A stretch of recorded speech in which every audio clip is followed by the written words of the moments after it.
The week in Salem begins with a rising sense of dread, the kind that grows quietly before exploding into full-scale chaos.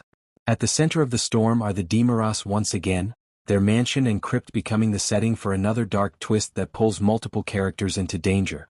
The story opens with Kat Green, who continues to play a risky, morally gray game. Her decision to drug E.J. DeMara wasn't driven by cruelty or manipulation for personal gain. It was born out of desperation. Kat knows E.J. is hiding something big, something connected to the Dr. Tom Horton Free Clinic, and possibly something involving Chad's disappearance. She needs answers, and she believes E.J. won't reveal the truth unless she forces his guard down. As she leans toward him, preparing to steal a kiss that is part manipulation and part strategy, the moment is abruptly broken when Susan Banks barges in. Susan's psychic senses immediately tell her that Kat is up to something. She doesn't know exactly what, but she feels the wrongness in the air, the tension, the deception, the energy of someone hiding their true motives. The interruption stops Kat just in time, heightening the tension and setting off a chain of suspicion that threatens Kat's entire plan. Kat's mission becomes even more important when she realizes that every second wasted puts Chad in greater danger. Elsewhere in Salem, Abe Carver experiences a moment that shakes him to his core. Amid the chaos of caring for a fussy baby, Paulina running the vacuum to calm the little one, Abe receives a strange, unsettling phone call from Theo. The sound is fragmented, Theo's voice anxious and unclear. Abe tries to make sense of it, leaning in to hear through the noise, but before he can understand what Theo is trying to say, the line suddenly goes dead. A chill runs through him. Confusion quickly sharpens into fear. Theo's abrupt silence sends Abe spiraling into panic because a parent knows when something is wrong, deeply, terribly wrong. That fear becomes reality when the preview reveals Theo waking up in the DeMara crypt, his surroundings cold, dark and unfamiliar.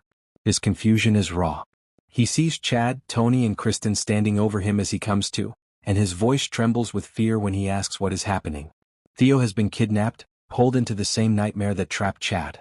His presence in the crypt adds a new layer to the mystery, suggesting that whoever orchestrated this wants to trap multiple members of the DeMara family, or manipulate them into tearing each other apart.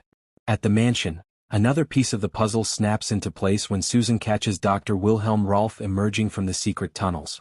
Rolfe, ever the master liar, immediately crafts a story, twisting his words with the smooth confidence of someone who has been deceiving people his entire life. Susan doubts him instantly, but E.J. steps in, reinforcing Rolfe's lie like a shield. His willingness to defend Rolfe only deepens the suspicion around him, making the audience wonder whether E.J. is knowingly covering up something sinister, or whether he himself is being played. Amid all this chaos, the Horton family faces its own internal fracture. Jeremy Horton finds himself in a painful confrontation with Maggie Horton Kyriakis. What starts as a simple conversation spirals into emotional damage. Maggie, always trying to do what she believes is right, ends up triggering old wounds in Jeremy. He feels judged, misunderstood and betrayed, especially by someone he thought would always support him. His words cut deep as he accuses her of assuming the worst of him, just like everyone else. The hurt in his voice reveals years of buried pain rising to the surface in a sudden, vulnerable moment. As the week progresses, the spotlight shifts back to the crypt, where the tension reaches a terrifying high. A disturbing scene reveals Chad lying face down, alone, the crypt doors wide open and everyone else gone. The silence in that moment is chilling. It appears for a moment that Chad's fate has taken a deadly turn. The empty crypt, the eerie stillness and his motionless body create the sense of an ending no one saw coming. But the story gives a twist of relief. Chad is not dead. Later in the week, he is alive, conscious and sharing an emotional conversation with Theo. Whatever happened in that crypt clearly shook him, and the bond between him and Theo deepens as they both process the trauma of being pulled into the same dark trap. This entire week becomes a layered web of suspense, deception, emotional conflict and dangerous revelations. Chad's fate remains uncertain until the final moments. Theo's kidnapping pulls the Carver and DeMara families into a terrifying mystery. Susan's discovery of Rolfe cracks open secrets long buried. And each storyline hints at a larger, darker force at work beneath Salem. Something that is pulling strings, manipulating lives and setting the stage for a massive twist.